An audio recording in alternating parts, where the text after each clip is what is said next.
मध्य प्रदेश और राजस्थान में चुनावी सरगर्मी तेज है। बीजेपी और कांग्रेस दोनों ने पूरी ताकत झोंक रखी है। एमपी में कांग्रेस अपनी जीत को लेकर इस कदर ओवर कॉन्फिडेंट है कि अभी से कमलनाथ के शपथ ग्रहण का न्योता जो है वो बांटने लगी है। लेकिन अमित शाह के फॉर्मूलों ने कांग्रेस की टेंशन बढ़ा दी है। दूसरी तरफ राजस्थान की बात करें तो बीजेपी ने कमल खिलाने के लिए बड़ी रणनीति जो है यहां पर बनाई है।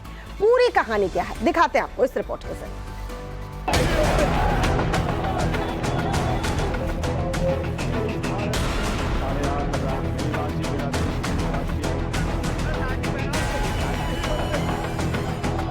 पक्ष विपक्ष चुनावी युद्ध में धार भी है, ललकार भी है, तेवर तल्ख है। सामने 23 का टारगेट है, लिहाजा चुनावी गलगार में वार पलटवार जारी है। दिल के टुकड़े हजार हुए, कोई इधर गिरा कोई उधर गिरा। सपा, आप, कांग्रेस में भी दिग्गी गुट, सेठ कमलनाथ गुट और एक और निर्गुट। जो रिपोर्ट है, जो बीजेपी का दावा है, उसके मुताबिक मध्य प्रदेश राजस्थान के चुनावी रण से पहले इंडी गठबंधन बिखरा हुआ नजर आ रहा है। लेकिन मध्य प्रदेश में कांग्रेस अपनी जीत को लेकर इस कदर कॉन्फिडेंट कि सांसद नकुल नाथ अपने पिता कमलनाथ के शपथ ग्रहण समारोह का न्योता अभी से बांटने लगे। 7 तारीख को भोपाल जरूर आइएगा कमलनाथ जी के शपथ ग्रहण समारोह। इधर कांग्रेस अति उत्साह में जीत का जश्न मनाने की तैयारी है। इधर बीजेपी के चाणक्य अमित शाह ने बीजेपी की जीत के लिए शतरंज की मोहरें बिछा दी। अमित शाह 3 दिन के मध्य प्रदेश के दौरे पर हैं। प्रदेश के बड़े नेताओं के साथ मीटिंग्स की, विक्ट्री का नया फॉर्मूला सेट किया। शाह का फॉर्मूला क्या है, सबसे पहले समझिए। रूठे फूफाओं यानी नाराज नेताओं को और नहीं मनाना, निर्दलीय और दूसरे दलों के बागी प्रत्याशियों का नामांकन वापस कराकर उन्हें मैनेज करना, चुनाव लड़ रहे सपा और बसपा के नेताओं की मदद करना जिससे कांग्रेस के वोट कटेंगे, सरकार की योजनाओं के लाभार्थियों पर फोकस करना। 3 परिवारों का यहां बोलबाला है मध्य प्रदेश में। मध्य प्रदेश में गांधी परिवार, कमलनाथ परिवार और दिग्विजय बंटाधार परिवार, ये 3 परिवार कांग्रेस पार्टी चलाते हैं। और जहां 3 तिगड़ा होता है ना, वहां काम बिगड़ जाता है। हमारे गुजरात में कहावत है, 3 तिगड़ा काम बिगड़ा। शाह ने ग्वालियर और चंबल संभाग के नेताओं के साथ 4 घंटे तक लंबी मीटिंग की।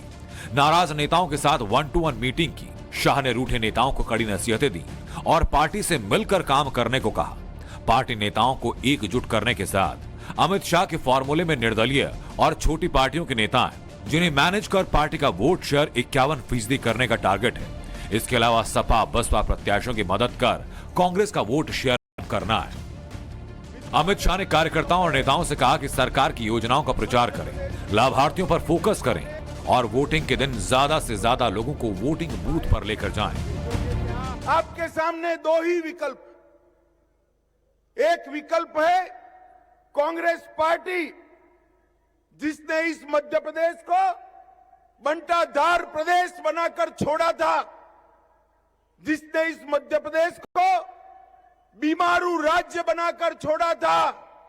और दूसरी ओर है मोदी जी के नेतृत्व में भारतीय जनता पार्टी, जिसने 18 साल में मध्य प्रदेश के कोने कोने में विकास करने का काम किया है।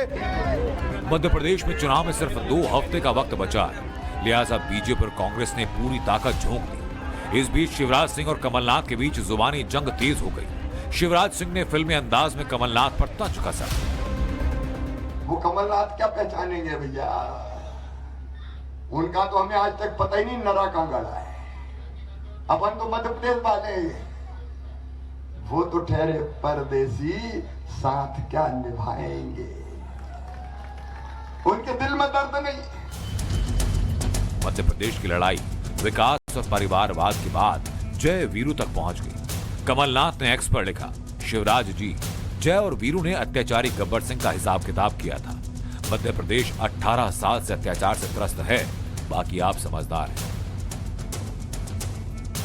कमलनाथ के जवाब में शिवराज सिंह ने लिखा, कमलनाथ जी, फिल्मी जय वीरू और मध्य प्रदेश के जय वीरू में एक ही समानता है। दोनों चोरी की फिराक में रहते हैं, कैसे जनता का माल लूटें और फुर्र हो जाएं। मध्य प्रदेश का चुनावी जंग चरम पर है। इसी बीच अमित शाह ने बड़ी रणनीति सेट कर दी। अगले 15 दिनों तक बीजेपी मध्य प्रदेश में ताबड़तोड़ प्रचार करेगी। पीएम मोदी, अमित शाह, जेपी नड्डा धुआंधार रैलियां करेंगे। मोदी रतलाम में 4 नवंबर को पहली जनसभा को संबोधित करेंगे। राजस्थान में पीएम मोदी के बयान कि कमल ही उम्मीद है और कमल ही उम्मीदवार, इसके बाद वसुंधरा राजे के चेहरे को लेकर तमाम तरह के राजनीतिक कयास लगाए जा रहे हैं।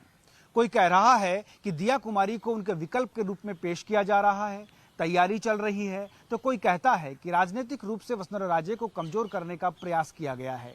लेकिन वसुंधरा राजे एक बार फिर अपने चिर परिचित अंदाज में रण में उतर चुकी हैं। वो पहली और दूसरी बीजेपी की लिस्ट में अपने प्रत्याशियों के नाम पर मोहर भी लगवा चुकी हैं और अब उसी अंदाजे बयां के साथ मैदान में तैयार खड़ी हैं। मध्य प्रदेश के साथ राजस्थान में बीजेपी का विनिंग फॉर्मूला तैयार है। पीएम मोदी कह चुके कि राजस्थान में कमल ही चेहरा है और कमल ही उम्मीदवार। हमारा एक ही चेहरा है और वो चेहरा है कमल। इस कमल को ही भारी बहुमत से जिताना है और हम इस कमल के नेतृत्व में, कमल के निशान से राजस्थान का भाग्य भी तेज गति से आगे बढ़ाएंगे। राजस्थान में बीजेपी बिना सीएम चेहरे के मैदान में। चुनावी फोकस में पूर्व सीएम वसुंधरा राजे हैं। केंद्रीय मंत्री प्रहलाद जोशी के घर में राजस्थान बीजेपी कोर ग्रुप की बैठक हुई। बैठक में वसुंधरा राजे, गजेंद्र सिंह शेखावत, अर्जुन राम मेघवाल, अरुण सिंह, प्रभारी कुलदीप बिश्नोई, सीपी जोशी और नेता प्रतिपक्ष राजेंद्र राठौर शामिल हुए। बैठक में प्रचार की रणनीति और जीत के फॉर्मूले पर गहन मंथन हुआ। 4 नवंबर को पूर्व सीएम वसुंधरा राजे झालावाड़ से नामांकन करेंगी। नामांकन कार्यक्रम के दौरान बड़ी रैली होगी जिसमें अमित शाह, बीजेपी अध्यक्ष जेपी नड्डा शामिल होंगे। प्रियंका गांधी जी आई थी और प्रियंका गांधी जी ने ये कहा कि हमको महिलाओं की बहुत चिंता है और महिलाओं के बैंक अकाउंट में कितना पैसा, साल में 10,000 रुपया हम देने की बात कर रहे हैं। 1 मिनट के लिए मेरे मन में ये लगा कि अपनी भामाशाह नारी शक्ति योजना तो थी, उस नारी शक्ति योजना के अंदर अपन लोगों ने बैंक अकाउंट महिलाओं के खुलवाए, बैंक अकाउंट के अंदर महिलाओं को सबसे अहम रूप दिया। उसी स्कीम को अगर ये आगे बढ़ा देते तो जो सरकारी पैसा है वो तो वैसे ही उनके अकाउंट में पड़ जाता। अपने समर्थकों के टिकट पर मोहर लगवाकर वसुंधरा राजे अब चुनावी रण में शंखनाद कर चुकी है। राज्य को अपने समर्थकों और रणनीति पर भरोसा है। जयपुर की मालवीय नगर सीट से 8वीं बार किस्मत आजमा रहे कालीचरण सर्राफ वसुंधरा के बड़े समर्थक हैं, जिनके कार्यालय के उद्घाटन कार्यक्रम में राजे पहुंची और कांग्रेस पर जमकर बरसी। 2-4 को पनिश कर देते तो सब लोगों को मालूम पड़ जाता कि ये काम अगर हम करेंगे तो सख्त से सख्त एक्शन सरकार लेगी, परंतु किया नहीं है। तो आज हमारे देश के अंदर सबसे ज्यादा क्राइम अगेंस्ट महिला अगर है तो वो है हमारे राजस्थान के अंदर। कितनी शर्म की बात होती है। राजे अपने अनुभव, पिछली सरकार की योजनाओं और उपलब्धियों के दम पर मैदान में उतरी हैं। उन्हें उम्मीद है कि बीजेपी की रणनीति कामयाब होगी। वो गहलोत का गणित फेल कर देंगी। राजस्थान में पीएम मोदी के बयान कि कमल ही उम्मीद है और कमल ही उम्मीदवार, इसके बाद वसुंधरा राजे के चेहरे को लेकर तमाम तरह के राजनीतिक कयास लगाए जा रहे हैं। कोई कह रहा है कि दिया कुमारी को उनके विकल्प के रूप में पेश किया जा रहा है, तैयारी चल रही है, तो कोई कहता है कि राजनीतिक रूप से वसुंधरा राजे को कमजोर करने का प्रयास किया गया है।